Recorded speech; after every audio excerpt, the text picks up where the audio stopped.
বিসমিল্লাহির রহমানির রহিম। আসসালামু আলাইকুম। আজ ২৪শে ফেব্রুয়ারি ২০২৬। আমি শাহাদাত বলছি।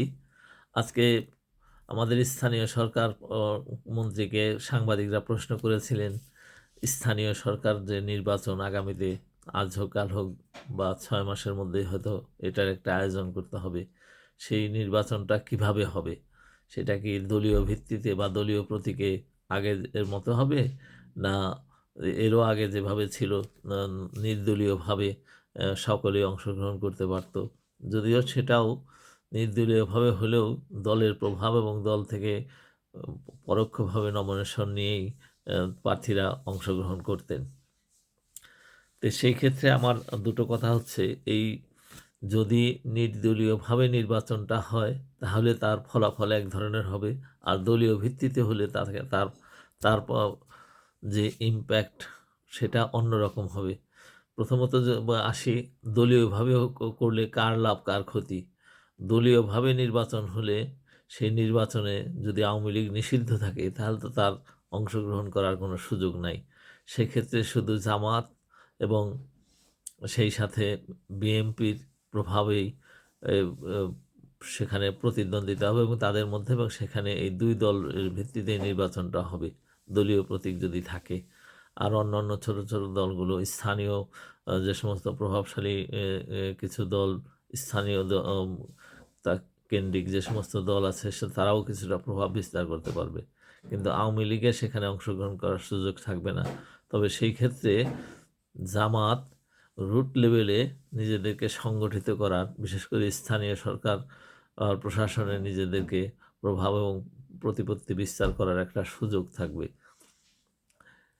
এবং সেই ক্ষেত্রে আওয়ামী লীগ কোনো লাভবান হবে না। তাদের বাধ্য হয়ে এই সংসদ নির্বাচনের মতোই স্থানীয় ব্যক্তিদেরকে অথবা বিএনপির প্রার্থীদেরকে বা কোনো স্বতন্ত্র প্রার্থীকে সমর্থন দিয়ে নিজেদের মতামত প্রকাশ করতে পারবে ভোটের মাধ্যমে। এবং এই ক্ষেত্রে সবচাইতে বেশি লাভবান হবে হচ্ছে জামাত। আর যদি দলীয় ভিত্তিতে নির্বাচন না হয়ে ওইটা দলীয় প্রতীকে নির্বাচন না হয়ে সবার যার, যার মতো নির্বাচন করে বা দলের নমিনেশন থাকলেও কিন্তু সেখানে সেই ক্ষেত্রে হবে কি, আওয়ামী লীগ সহ সকল দল স্বতন্ত্র প্রার্থী হিসাবে বা নির্দলীয় প্রার্থী হিসাবে তাদেরও একটা অংশগ্রহণ করার, বিশেষ করে রুট লেভেলে সুযোগ থাকবে। এবং আমার ধারণা যদি সেইভাবে নির্বাচন হলে এই ক্ষেত্রে উম সবচেয়ে বেশি লাভবান হবে বিএনপি এবং ক্ষতিগ্রস্ত হবে বিএনপিও যেমন লাভবান হবে, সেক্ষেত্রে আওয়ামী লীগেরও কিছুটা লাভবান হবে।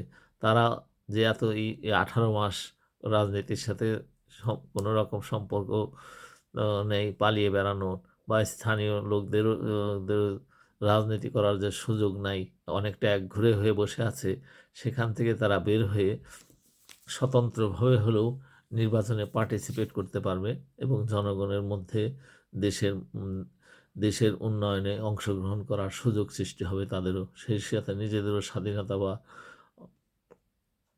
অনেকটাই বেড়ে যাবে। কিন্তু সেক্ষেত্রে বিএনপির কোনো লস নেই। কারণ হচ্ছে তারা যদি নির্দলীয়ভাবে নির্বাচন হয় সেক্ষেত্রে আওয়ামী লীগ দলীয়ভাবে সংগঠিত হওয়ার সুযোগ পাবে না। যদিও স্থানীয়ভাবে সেখানে তারা একটা প্রভাবের প্রতিপত্তি লাভ করবে যদিও। সেই সাথে জামাতে ইসলাম যে এখন ২য় পজিশনে ছিল, সেই পজিশনটা আর তাদের থাকবে না। সেক্ষেত্রে আমার ধারণা আওয়ামী লীগ অনেক বেশি এগিয়ে যাবে জামাতের চাইতে এবং জামাত সেখানে স্থানীয় পর্যায়ে অ্যা ৩য় পর্যায়ে তাদের রেজাল্ট বা প্রভাব বা অনেকটা ভোটের ক্ষেত্রে পিছিয়ে পড়বে আওয়ামী লীগের সাথে। সেক্ষেত্রে হয়তো বিএনপি ১ নম্বরে থাকবে, ২ নম্বরে আওয়ামী লীগ এবং ৩ নম্বরে জামাত এবং অন্যান্য স্থানীয় যে সমস্ত দল বা প্রভাবশালী ব্যক্তিরা তারা আগায় আসবেন।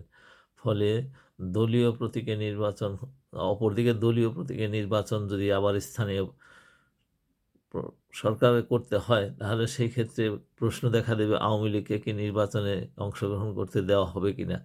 এই প্রশ্নটাও বিএনপির জন্য একটা বড় বিস্ফোরার মতো দেখা দেবে। তাদেরকে কি রাজনীতি করার সুযোগ দেবে?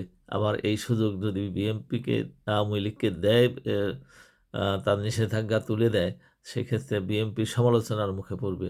আমার মনে হয় বিএনপির জন্য সবচেয়ে নিরাপদ হবে এই দলীয় প্রতীকহীনভাবে নির্বাচন করা। এতে জনগণের মধ্যে যে স্থানীয় পর্যায়ে যে একটা রাজনৈতিক বিভক্তির সৃষ্টি হয় সেটা অনেকটাই কমে যাবে এবং সমাজ এবং সমাজের স্থানীয় পর্যায়ে একটা সম্প্রীতি এর ভাব সৃষ্টি হবে সকল দলীয় এবং মত ও পথের মানুষের মধ্যে।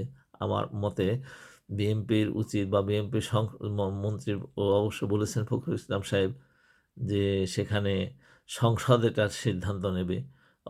অবশ্যই বিজ্ঞ সংসদ সদস্যরা আরও একটা বেটার একটা সিদ্ধান্ত নেবেন। তারা নিজেদের লাভ ক্ষতি বা রাষ্ট্রের কোন দিকে বা জনগণের কোন দিকে লাভবান হবে সেদিক বিবেচনা করে। তবে আমার সাজেশন থাকবে বা আমার মতে বিএনপির জন্য সবচেয়ে ভালো দিক হবে নির্দলীয় বা দলীয় প্রতীকে নির্বাচন না করে স্থানীয় সরকার নির্দলীয়ভাবে অংশগ্রহণ করার প্রভিশন পুনরায় চালু করলে সেটাই হবে তাদের জন্য বেটার এবং সবচেয়ে নিরাপদ একটা পদ্ধতি এবং রাজনৈতিকভাবেও তারা লাভবান হবে। সেই সাথে নির্বাচনের যে ফলাফল সেটাও তাদের পক্ষে যাবে বলে বিএনপির পক্ষেই যাবে বলে আমার ধারণা। সকলকে ধন্যবাদ। আশা করি আমাদের মাননীয় সংসদ সদস্যগণ আলাপ আলোচনার মাধ্যমে আরও সুন্দর সিদ্ধান্ত নেবেন, এটাই আশা করছি।